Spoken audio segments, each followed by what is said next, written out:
আসসালামু আলাইকুম সবাই, আশা করছি সবাই ভালো আছেন। আমি আলহামদুলিল্লাহ আল্লাহর রহমতে ভালো আছি। আমি সুরাইয়া বলছি, সুরাইয়াস ডেইলি কুকিং থেকে সবাইকে স্বাগতম। যে যেখান থেকেই আমার ব্লগটি দেখছেন সবাইকে জানাচ্ছি রামাদান মোবারক আর অনেক অনেক রামাদানের শুভেচ্ছা। তো আমি আজকে আরেকটি নতুন ব্লগ নিয়ে আপনাদের মাঝে চলে এসেছি। আশা করছি আপনাদের কাছে ভালো লাগবে। আর আমার এই ব্লগটি হচ্ছে রামাদান ডেকোরেশন। আমি আজকে আমার লিভিং রুমটাকে রামাদানের ডেকোরেশন করব। আলহামদুলিল্লাহ রামাদান চলে এসেছে আমাদের এখানে। আজকে রাত্রে সেহরি খেয়ে কালকে থেকে রোজা শুরু হয়ে যাবে। তো সবাই ইতিমধ্যে রামাদানের প্রিপারেশন নিয়ে ফেলেছে, তো আমিও টুকিটাকি রামাদানের প্রিপারেশন নিয়ে ফেলেছি। তো আজকে চিন্তা করলাম আমি আজকে আমার লিভিং রুমটাকে রামাদানের ডেকোরেশনটা করে ফেলি। কিছুদিন আগে সেন থেকে টুকিটাকি কিছু অর্ডার করেছিলাম রামাদান ডেকোরেশন করার জন্য। আর আমার গত বছরের কিছু ডেকোরেশন করার জিনিসপত্র ছিল যেটা আমার মেয়ে নিজের হাতে বানিয়েছে। তো সেগুলো দিয়েই আজকে আমি ডেকোরেশনটা করে ফেলবো। আর যেহেতু বিদেশের মাটিতে থাকি, আসলে বাংলাদেশের মতো ওই রকম রামাদানের আমেজটা পাওয়া যায় না। যদি আমরা এতটুকু না করি তাহলে আমাদের ছেলে মেয়ে বুঝবে কিভাবে রামাদানের যে আনন্দটা। যেহেতু ওদের জন্ম এখানে, ওদের বড় হওয়া এখানে, তো সব সময় ওদের সাথে গল্প করি। বাংলাদেশে রামাদান যখন শুরু হতো, রামাদান শুরু হওয়ার আগে আমাদের মা চাচিরা কিভাবে প্রিপারেশন নিতেন, অনেকদিন আগে থেকেই প্রিপারেশন শুরু করে দিতেন। রামাদানের সময় অনেক ভালো লাগতো, ইবাদত করতাম সবার সাথে, একসাথে নামাজ পড়তাম, তারাবি নামাজ পড়তাম। তো এগুলো সবসময় ওদের সাথে শেয়ার করি। তো তারপরেও আলহামদুলিল্লাহ আমার ছেলে মেয়ে অনেক কিছু বুঝে।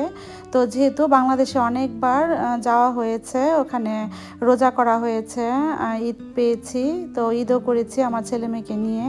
তো যার কারণে ওরা আলহামদুলিল্লাহ অনেক কিছু বুঝে বাংলাদেশে কিভাবে ঈদ করে, ঈদের আনন্দটা কিভাবে সবাই ভাগাভাগি করে, রামাদানের সময় কিভাবে সবাই রোজা রাখে, সব কিছুই আলহামদুলিল্লাহ ওরা বুঝে, জানে। তো ওরা ছোটবেলা থেকে আলহামদুলিল্লাহ আমি ওদেরকে অভ্যাস করিয়েছি রোজা রাখার। যখন আমার ছেলের বয়স 6-7 বছর বয়স, তখন থেকেই ওদেরকে বুঝিয়েছি রামাদানের সময় কিভাবে রোজা রাখে, কিভাবে ইবাদত করে। মসজিদে পাঠিয়েছি আরবি শেখার জন্য। আমার মেয়েকেও আলহামদুলিল্লাহ একইভাবেই শিখিয়েছি। তো ওরা খুব ছোটবেলা থেকেই রোজা রাখে, তো ছোটবেলা থেকেই একটু একটু করে রোজা রাখা শিখিয়েছি। তো এখন তো বড় হয়ে গিয়েছে আলহামদুলিল্লাহ, এখন 30 রোজাটা পুরাই করে। তো ওরাও খুব আনন্দভাবেই করে রোজা, মানে একটুও বলে না যে মাম্মা খারাপ লাগে। সারাদিন রোজা রেখে কলেজ করে, লেখাপড়া করে, তো তারপরেও বলে না যে খারাপ লাগে। তো অনেক দিন আগে, প্রায় 4-5 বছর আগে আমাদের এখানে যখন সামারের রোজাটা ছিল, তখন দিনটা অনেক বেশি বড় ছিল। ভোর 4টায় সেহরির টাইম শেষ হয়ে যেত, আবার সন্ধ্যা হতো, ইফতারের টাইম হতো 9টা, 9:30টার দিকে। তো দিনটা অনেক বড় ছিল। তখনও আলহামদুলিল্লাহ ওরা পুরা 30 রোজাটা পুরা রেখেছে। তো এখন তো আস্তে আস্তে দিন ছোট হয়ে আসছে, আমাদের এখানে রোজার সময়টাও অনেক ছোট হয়ে এসেছে। তো যার কারণে এখন রোজা রাখাটা আর একটু সহজ হয়ে গিয়েছে। তো তারপরও আলহামদুলিল্লাহ আমরা যে এলাকাতে থাকি সেই এলাকাতে 2টা মসজিদ আছে। আমার ছেলে আর আমার হাজবেন্ড সব সময় মসজিদে গিয়ে জামাতের সাথেই নামাজটা আদায় করে। যখন জবের টাইম থাকে তখন তো আর মসজিদে যাওয়া হয় না, তখন জবে থাকে। আর যখন বাসায় থাকে তখন সব সময় মসজিদে গিয়েই নামাজ পড়ে। তো তারাবি নামাজটাও আলহামদুলিল্লাহ মসজিদে গিয়ে নামাজটা আদায় করতে পারে, আর আমি আর আমার মেয়ে একসাথে ঘরে আদায় করি। আসলে রমজান মাসটা একটা আনন্দের একটা মাস। বলতে বলতেই আসলে চলে যায়, দেখতে দেখতেই সময়টা কিভাবে চলে যায় রমজান মাসটা। আর এই সময়টা আমার কাছে এত ভালো লাগে, রমজান মাসটা ছেলে মেয়েকে নিয়ে ইফতারি করা, ছেলে মেয়েকে নিয়ে সেহরি করা, তো খুবই ভালো লাগে এই সময়টা। আর আমি যখন প্রথম ইটালিতে এসেছি তখন রামাদানের ওরকম কোনো আমেজ ছিল না, ঈদের ওরকম কোনো আমেজ ছিল না। তখন আসলে খুবই খারাপ লাগতো, দেশ থেকে যেহেতু এত মজা করে আসছি, রামাদান রেখে এসেছি, সবার সাথে ঈদ করে এসেছি, সবার সাথে। যখন এখানে এসেছি এগুলার কোনো আমেজ পাইনি, তখন এত খারাপ লাগতো। তখন দেশের কথা শুধু মনে হতো যে দেশে কত আনন্দ করতাম, এই সময়টা কত সুন্দর করে কাটাতাম একসাথে সবাই, ফ্যামিলির বাবা মা ভাই বোন নিয়ে, আত্মীয় স্বজন নিয়ে। তো অন্যরকম একটা আনন্দ। তো এখন আলহামদুলিল্লাহ আমাদের এখানে অনেক ফ্যামিলি হয়েছে, একসাথে আমরা সবসময় চলাফেরা করি, সবাই একসাথে আনন্দ করি, ঈদ উদযাপন করি সবাই আমরা একসাথে। তো অন্যরকম একটা আনন্দ। তো যাই হোক, অনেক কথা বলে ফেললাম। এদিক দিয়ে কথা বলতে বলতে আমার সোফার কুশনগুলাও আমি চেঞ্জ করে ফেলেছি। তো যেগুলো সেন থেকে কিনেছি গোল্ডেন কালার, ওইগুলা তো আপনাদেরকে দেখিয়েছি। আর সাদা যেগুলা, ওগুলো আমার আগেই ছিল, গত বছর আমি সেন থেকেই অর্ডার করেছিলাম। আর যেহেতু রামাদান চলে এসেছে, রামাদান চলে আসার আগেই আমি সোফার কাভারগুলাও ধুয়ে দিয়েছিলাম, ওইগুলাও আমি বিছিয়ে দিয়েছি। এই তো। আর আমার টি টেবিলের উপরে যে রানারটা আমি বিছিয়েছি, সেই রানারটাও আমি গত বছর সেন থেকেই কিনেছিলাম। তো ওই রানারটা গত বছর আমি ডাইনিং টেবিলের উপরে বিছিয়েছিলাম, আজকে আমি টি টেবিলের উপরে দিয়ে দিলাম। এখন যেহেতু রামাদানের সময় অত বেশি ডিপ ক্লিন করা হবে না, তাই সব কিছু মুছেই সব কিছু রাখছিলাম।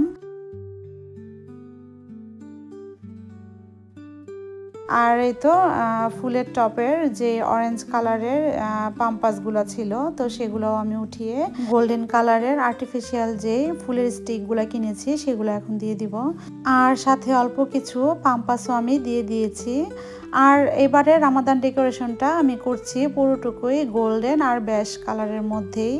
তো আমার মেয়েও বলছিল গোল্ডেন আর বেজ কালারের মধ্যেই রাখতে, যেহেতু সব কিছু গোল্ডেন গোল্ডেন ভালো লাগে।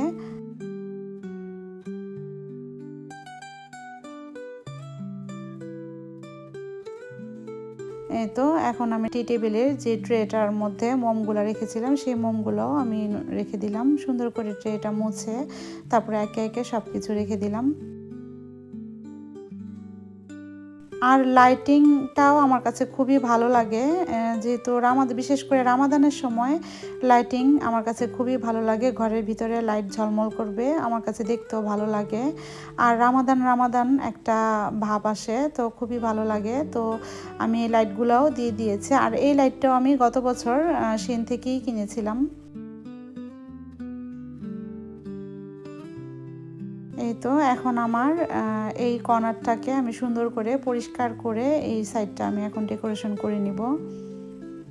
তো একে একে আগে সব কিছু সরিয়ে নিচ্ছি, যেহেতু সব কিছু মুছে পরিষ্কার করে তারপরে রাখবো। তো সব কিছু আগে থেকেই সরিয়ে রাখলে মুছতেও সুবিধা হয়। আর অটামের সময় যেহেতু সব কিছু অরেঞ্জ কালারের দিয়ে ডেকোরেশন করেছিলাম, তো পরে আর চেঞ্জ করা হয়নি। যেহেতু সামনে রামাদান, তো চিন্তা করলাম রামাদানের সময় একবারে ডেকোরেশন করব, যার কারণে আর অরেঞ্জ কালারের ফুল অরেঞ্জ কালারের যে ডেকোরেশনটা ছিল সেটা আর চেঞ্জ করা হয়নি। তো এখন যেহেতু রামাদান চলে এসেছে, তাই চিন্তা করলাম এখন সরিয়ে আমি বেজ কালার আর গোল্ডেন কালারের ভিতরেই আমি ডেকোরেশনটা করি। তো এই সাইডটাও আমি মুছে পরিষ্কার করে তারপর সব কিছু আবার নতুন করে রাখলাম।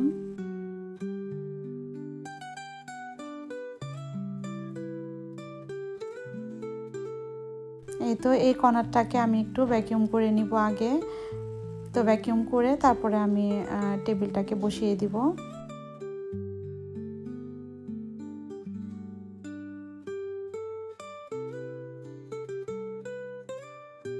তো আমার এই গোল টি টেবিলটা দুইটা একসাথে রাখে। তো আমি চিন্তা করলাম দুইটা একসাথে না রেখে একটা এই কর্নারটাতে রাখি, তাহলে এই কর্নারটাতে একটা কিছু রাখলে দেখতেও ভালো লাগবে। আর এই কর্নারটা একদম খালি খালি ছিল, তাই এই ছোট টি টেবিলটা আমি সবসময় এখানে রাখি, কিছু না কিছু ফুল দিয়ে এখানটাতে রেখে দিয়েছি।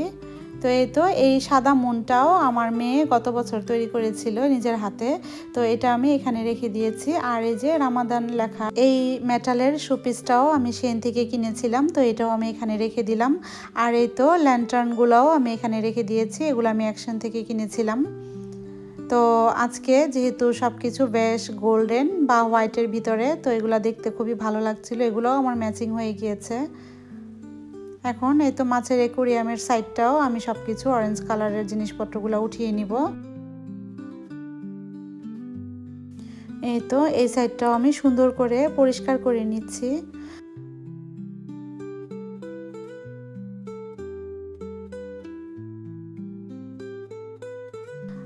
আর এই তো স্টারের এই লাইটগুলাও আমি অ্যাকশন থেকে কিনেছি।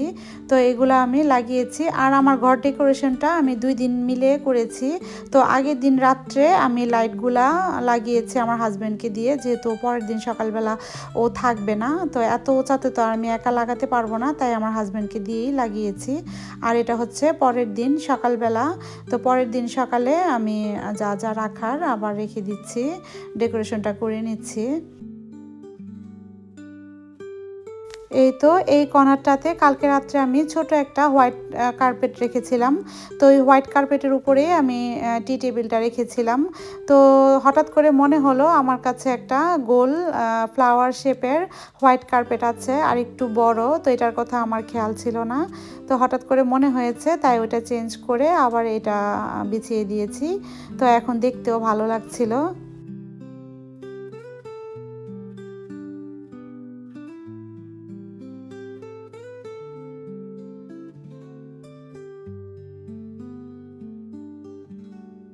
তো এই যে মাছের অ্যাকুয়ারিয়ামের সাথেও আমি একটা গোল্ডেন কালারের মুন রেখেছি। তো এই মুনটাও আমার মেয়ে নিজের হাতে বানিয়েছে। আর এটাতে যে ফ্লাওয়ারগুলা আগে পাম্পাসগুলা ছিল, তো ওগুলা চেঞ্জ করে আমি গোল্ডেন কালারের ফ্লাওয়ারগুলা দিয়ে দিচ্ছি। আসলে বুঝে উঠতে পারছিলাম না কোনটা কোন দিকে দিলে ভালো লাগবে, দেখতে ভালো লাগবে। এক একটা শোপিস এক এক জায়গায় রেখে রেখে ট্রাই করে দেখছিলাম কোনটা কোন দিকে রাখলে দেখতে ভালো লাগে। তো অনেক কিছুই রেখে রেখে আবার অনেকবার চেঞ্জও করেছি, যে না এটা এখানে ভালো লাগছে না, ওটা ওইখানে ভালো লাগবে। তো এইভাবে করছিলাম। আমার মেয়েকেও বলছিলাম এটা এই জায়গায় কিভাবে ভালো লাগবে বা কোনটা কোন জায়গায় রাখলে ভালো লাগবে। তো এভাবে বলেই করছিলাম। তো একা ডিসিশন নিতে পারছিলাম না কোনটা কোন দিকে রাখবো। তো যে স্টারটা আমি অ্যাকুয়ারিয়ামের পাশে রেখেছি, সেই স্টারটা আমি রিডেল থেকে কিনেছিলাম।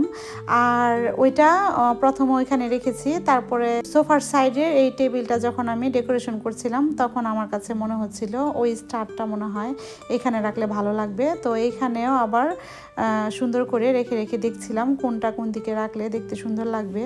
তো এই তো সোফার সাইডের যে মিররটা, এটাও আমি সুন্দর করে ক্লিন করে নিচ্ছি।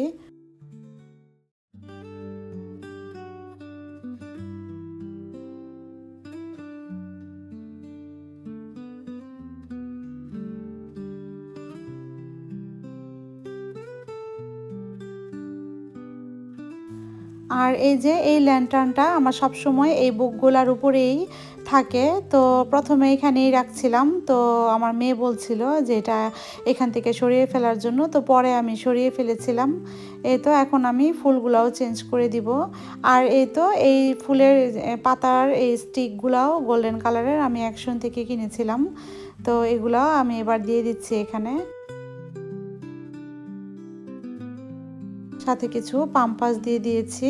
আর সেন থেকে আমি কিছু অর্কিড আর্টিফিশিয়াল ফুল অর্ডার করেছিলাম, সেগুলোও আমি একটা স্টিক এখানে দিয়ে দিব।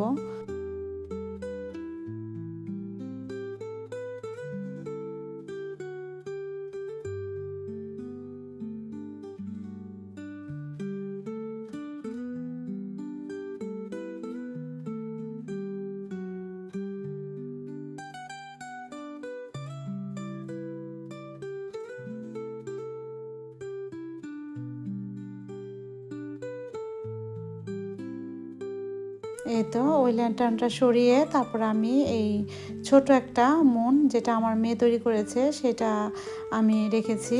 আর যে স্টারটা আমি অ্যাকুয়ারিয়ামের সাথে রেখেছিলাম, সেই স্টারটা আমি এখানে রাখলাম।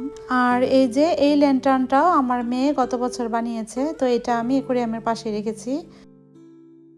তো এখন আমার মেয়েকে জিজ্ঞেস করছিলাম, দেখো তো এখানে এটা রাখলে কেমন লাগছে। তো আমার মেয়ে বললো না, এখানে বেশি হিবিজিবি লাগছে, বেশি বড় লাগছে, তো এই ল্যান্টার্নটা সরিয়ে ফেলার জন্য। তো পরে আমি এই ল্যান্টার্নটা আমি আমার সোফার সাথে যে টি টেবিলটা ওইখানে রেখেছি। আর ওইখানের যে ছোট মনটা রেখেছি, ওই মনটা এই বড় মনের সাথে রেখেছি। আর এই যে এই ক্যালেন্ডারটা, রামাদানের যে ক্যালেন্ডারটা মিররের, এই ক্যালেন্ডারটাও আমি সেন থেকে গত বছর অর্ডার করেছিলাম। তো গত বছর আমি ডেকোরেশনের সময় আমি এই ক্যালেন্ডারটা রেখেছিলাম, তো সেটা বের করে নিয়েছি, খুব যত্ন করে রেখে দিয়েছিলাম যে প্রতি বছর যেন আমার কাজে লাগে। তো এই তো ক্যালেন্ডারটা আমি সোফার সামনের টি টেবিলের উপরেই রেখেছি।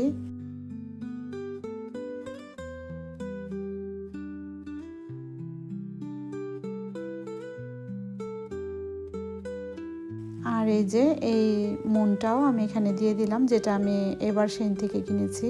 তো আমার লিভিং রুমের ওই সাইডটা মোটামুটি ডেকোরেশন করা শেষ। এখন আমি ডাইনিং টেবিলে চলে এসেছি। ডাইনিং টেবিলটাকে ভালো করে ক্লিন করে নিব, আর অরেঞ্জ কালারের যে রানারগুলো আছে সব কিছু উঠিয়ে ফেলবো।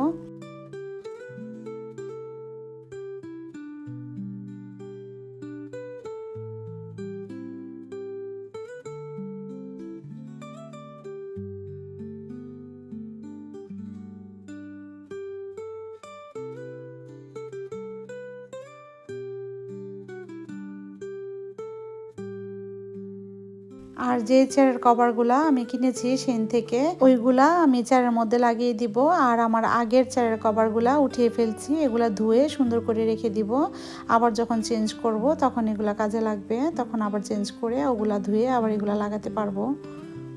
এই তো প্রথমে আমি চেয়ারগুলো আরেক সাইডে সরিয়ে নিচ্ছি, যেহেতু আমি ডাইনিং টেবিলটা সরিয়ে তারপর ডাইনিং টেবিলের নিচের যে কার্পেটটা আছে সেটা আমি ভালো করে ভ্যাকিউম করে নিব। আর ডাইনিং টেবিলের দেয়ালের সাথে ভিতরের যে চেয়ারগুলো সেগুলো আমার বের করতে হবে, যেহেতু কাভার সবগুলো চেঞ্জ করব।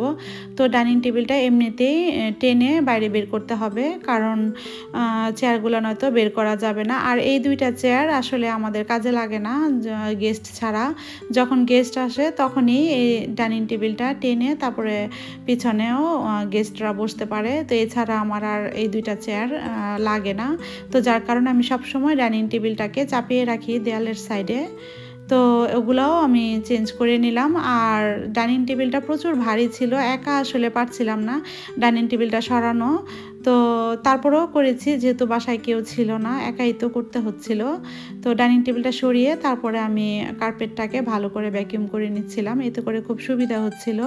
তো সব সময় তো সামনের চেয়ারগুলো সরিয়েই কার্পেটটাকে ভ্যাকিউম করা হয়। তো এবার যেহেতু ডাইনিং টেবিলটা সরিয়েছি, তো চিন্তা করলাম ভালো করে একটু ভ্যাকিউম করে নিই, এতে করে পরিষ্কারও হয়ে যাবে। আর এই তো ডাইনিং টেবিলটা দুই সাইডেই বড় করা যায়, তো দুই সাইডেই বড় করে তারপরে ভালো করে পরিষ্কার করে নিচ্ছিলাম। এই তো ডাইনিং টেবিলের মিররটাকেও ভালো করে স্প্রে করে পরিষ্কার করে নিচ্ছিলাম। আর আমার এই ডাইনিং টেবিলটা আলহামদুলিল্লাহ অনেক বড়। তো সব সময় আমি এক সাইড বড় করে দিই যখন গেস্ট আসে। তো বড় না করলেও 6 জন অনায়াসে বসা যায়। আর এক সাইড বড় করলে 8 জন বসতে পারে, আর দুই সাইড বড় করলে প্রায় 10-12 জন বসে খাওয়া যায়। তো আমি সব সময় যখন গেস্ট আসে তখন আমি এক সাইড বড় করি, তো আরেক সাইড সবসময় বন্ধই থাকে। যে সাইডটাতে আমার কাচের জিনিসপত্রের যে শোকেসটা রাখা সেই সাইডটা সবসময় বন্ধ থাকে। তো এবার চিন্তা করলাম যেহেতু ডাইনিং টেবিলটা টেনে সামনের দিকে নিয়ে এসেছি, তো দুই সাইডটাই একটু ভালো করে পরিষ্কার করে নিই। তো দুই সাইডটাই ভালো করে পরিষ্কার করে নিয়েছি। এখন আমি চেয়ারের কাভারগুলাও লাগিয়ে দিব। তো এবার আমি চেয়ারের কাভারগুলা বেশ কালার নিয়েছি, যেহেতু গোল্ডেন আর বেশের ভিতরে আমি ডেকোরেশন করব। তো এই তো সবগুলা চেয়ারের কাভার লাগিয়ে নিয়েছি। তো দেখতে ভালোই লাগছিল। তো সব সময় একরকম দেখতে দেখতে যখন হঠাৎ করে কিছু চেঞ্জ করা হয় তখন একটু ব্যতিক্রম লাগে আর দেখতে ভালোই লাগে। এই তো যখন আমি চেয়ারগুলো রাখছিলাম তখন মনে হচ্ছিল ডাইনিং টেবিলটা খুব সুন্দর ফুটে উঠেছে। আর মাঝখানে যে টেবিল রানারটা আমি রেখেছি গোল্ডেন কালার, সেটা পুরো টেবিলেই বিছানো যায়। তো আমি বাজ করে চিকন করে মাঝখানে রেখেছি। আর এই তো রামাদান লেখার এই রানারগুলোও আমি গত বছর সেন থেকে কিনেছিলাম। তো এগুলো আমার ছিল, খুব যত্ন করে রেখে দিয়েছিলাম ধুয়ে। এগুলো আমি বিছিয়ে দিলাম, তো ভালোই ম্যাচিং হয়েছে। তো যার কারণে চিন্তা করলাম এগুলোই বিছাই। তো এখন আমি ফ্লাওয়ারগুলোও চেঞ্জ করে দিব।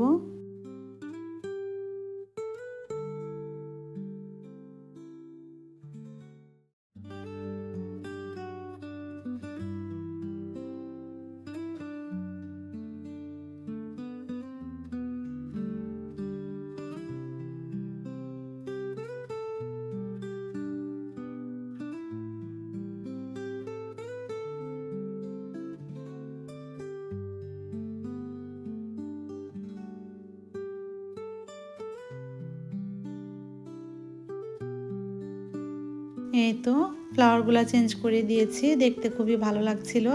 আর এবার একটু স্টিকগুলা বড় করে রেখেছি। তো প্রথমেই ছোট করে রেখে দেখছিলাম, দেখি ভালো লাগে না, তো এই স্টিকগুলা বড় করে রাখলাম, তো দেখতে ভালোই লাগছিল। এই তো টেবিলটাও আমার মোটামুটি ডেকোরেশন করা শেষ। এই তো আমি এখন হোয়াইট কালার আর গোল্ডেন কালারের ক্যান্ডেলসগুলোও রেখে দিয়েছি।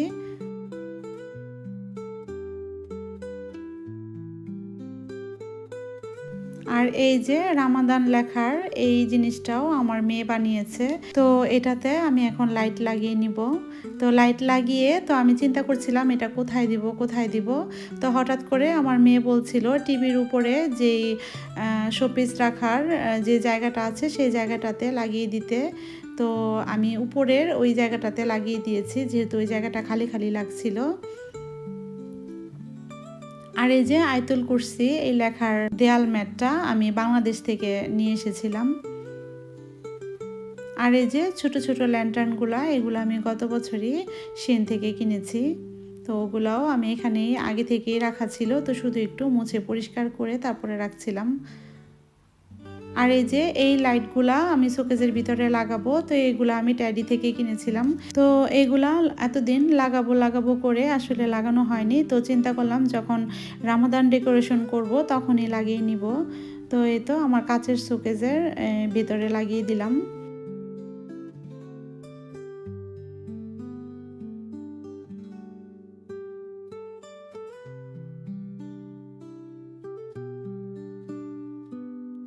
এই তো আমি এখানেও আরেকটা লাগিয়ে দিয়েছি, যেখানে আমার শোপিস রাখা এই শোকেসটার ভিতরেও লাগিয়ে দিয়েছি।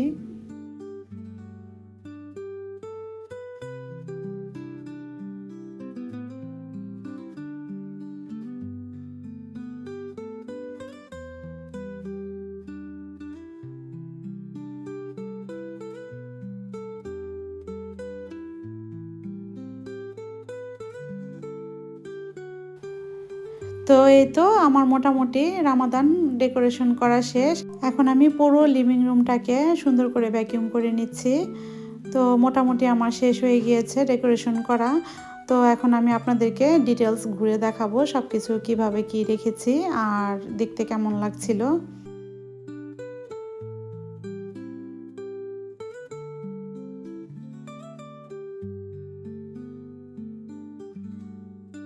এই তো বাইরে বের হওয়ার দরজার সাইডের করিডোরের সাইডেও আমি দুইটা মন রেখে দিয়েছি।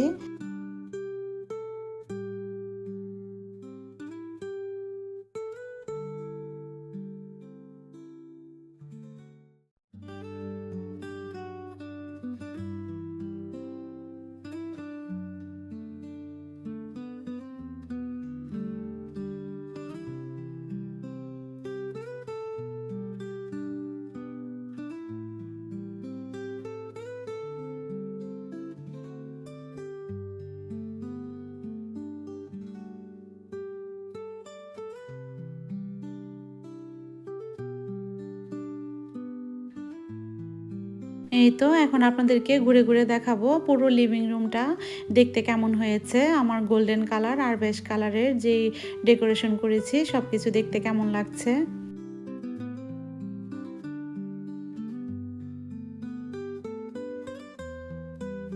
তো যেহেতু অনেক দিন যাবত অটামে ডেকোরেশনটাই ছিল, তো যখন একটু চেঞ্জ হয়েছে দেখতে এত ভালো লাগছিল।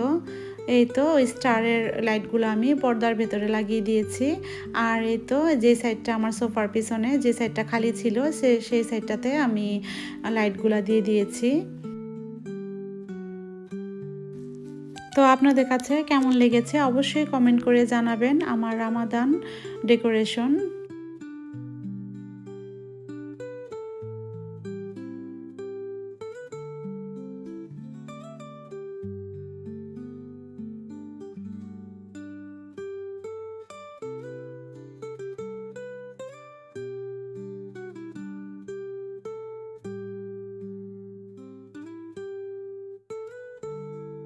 তো আজকের মতো আমার ব্লগটি এই পর্যন্তই। যে যেখান থেকে আমার ব্লগটি দেখেছেন এতক্ষণ আমার পাশে ছিলেন সবাইকে আবারও অনেক অনেক রামাদানের শুভেচ্ছা।